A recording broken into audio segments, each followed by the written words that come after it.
Hi viewers, இன்றைக்கி நம்ம evening snacks starter சீரீஸில் பேக்கரியில் செய்யக்கூடிய கோகோனட் கேக், அதுவும் ஒரு ஹெல்தி வெர்ஷனில் நான் உங்களுக்கு இன்றைக்கி காமிக்க போகிறேன். இந்த ரெசிபி நீங்கள் ஒரு வாட்டி ட்ரை பண்ணிங்கன்னா அதுக்கப்புறம் நீங்கள் பேக்கரியில் போய் கோகோனட் கேக்கே வாங்க மாட்டீங்க. 15 நிமிஷத்தில் இந்த ரெசிபி நீங்கள் செஞ்சிடலாம். வாங்க பார்க்கலாம் எப்படி செய்கிறதுன்னு. 2 பெரிய சைஸ் ப்ளம் எடுத்துக்கோங்க.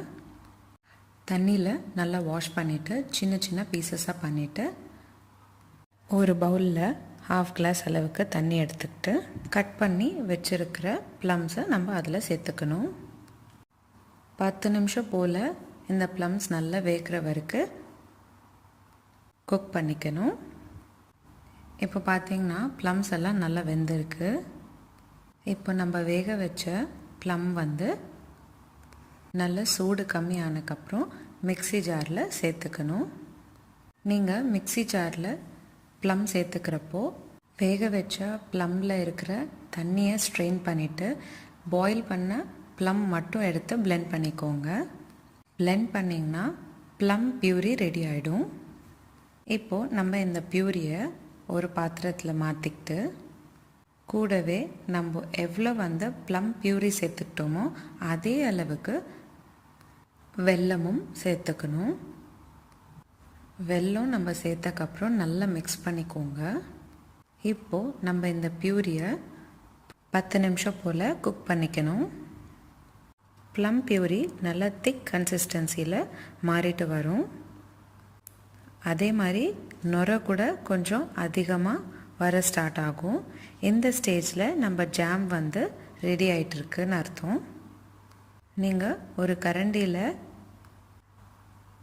ப்ளம் பியூரி நீங்கள் எடுத்து பார்த்தீங்கன்னா இந்த மாதிரி க்ளாஸியாகவும் அதே சமயம் நல்லா திக்காகவும் இருக்கும். இந்த மாதிரி திக்காக ப்ளம் பியூரி மாறினக்கப்புறம் ஜாம் ரெடி ஆகிடும். இதில் நம்ம கொஞ்சமாக லெமன் சாறு சேர்த்துக்கணும். 6லேருந்து 7 சொட்டு எலுமிச்சை சாறு சேர்த்தா போதும். நல்லா ஜாம் கலந்து விட்டுக்கோங்க. அப்போ தான் எலுமிச்சை சாறு ஜாமில் நல்லா கலந்து ஜாம் டெக்ஸ்சருக்கு வரும். அவ்வளோதான், சிம்பிள் அண்ட் ஈஸியான ப்ளம் ஜாம் ரெடி ஆயிடுச்சு. நீங்கள் இந்த ஜாமை 2 வாரம் வரைக்கும் ஃப்ரிட்ஜில் ஸ்டோர் பண்ணிக்கலாம். நான் எந்த ப்ரிசர்வேட்டிவும் சேர்க்காததுனால வெறும் 2 வாரம் தான் ஃப்ரிட்ஜில் நீங்கள் இந்த ஜாமை ப்ரிசர்வ் பண்ண முடியும்.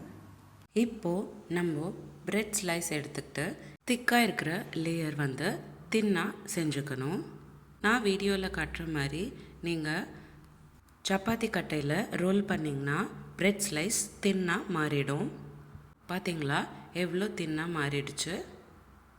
இந்த மாதிரி 3லேருந்து 4 பிரெட் ஸ்லைசஸ் இதே மாதிரி நீங்கள் தின் லேயராக செஞ்சுக்கணும்.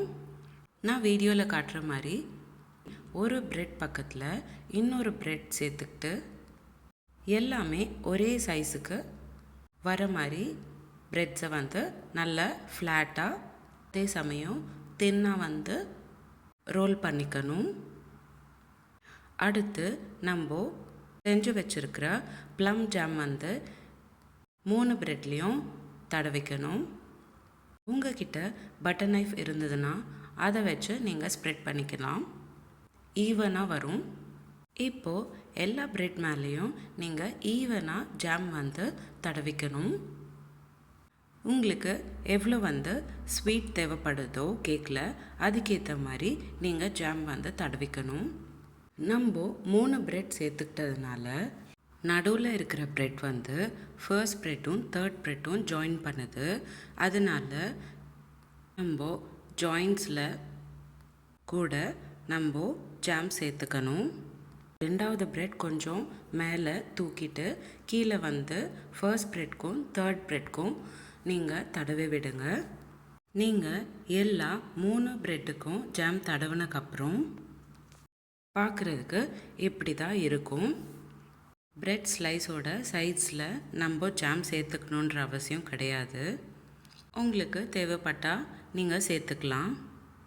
உங்களுக்கு கேக் கலர்ஃபுல்லாக இருக்கணும் அப்படின்னு நினச்சிங்கன்னா மட்டும் சைட்ஸில் நீங்கள் ஜாம் சேர்த்துக்கோங்க. நான் இன்றைக்கி வீடியோவில் சேர்த்துக்கல. இப்போது நம்ம ப்ரெட்டை வந்து ரோல் பண்ணிக்கலாம். பொறுமையாக ரோல் பண்ணிக்கோங்க. 2 பக்கமும் நல்லா அழுத்தம் கொடுத்துக்கிட்டே வீடியோவில் காட்டுற மாதிரி ரோல் பண்ணிக்கோங்க. அப்போ தான் வந்து ஒரு ப்ரெட்டும் இன்னொரு ப்ரெட்டும் பிரியாமல் நல்ல ரோல் ஆகும். நம்ம ஜாம் தடவி இருக்கிறதுனால ப்ரெட்டுக்கு நல்லா ஒட்டிக்கும். அதனால் நீங்கள் எந்த பைண்டிங் ஏஜென்ட்டும் யூஸ் பண்ண தேவையில்லை. நல்லா ரோல் பண்ணி விட்டக்கப்புறம் பார்க்குறதுக்கு இப்படி தான் இருக்கும். ரோல் பண்ணக்கப்புறம் ஷேப்பாக இல்லை அப்படின்னு தோணுச்சுன்னா நீங்கள் ரவுண்ட் ஷேப்புக்கு லைட்டாக அழுத்தம் கொடுத்து ஷேப் பண்ணிக்கோங்க. அடுத்து நம்ம இந்த ப்ரெட் மேலே ஃபுல்லாக ஜாமை தடவி விடணும். நான் இப்போ வீடியோவில் காமிக்கிற மாதிரி ஃபுல்லாக எல்லா கார்னர்ஸும் நீங்கள் ஜாம் தடவி விடணும். ஜாம் அப்படின்னு சொன்னாலே பசங்களுக்கு ரொம்ப பிடிக்கும்.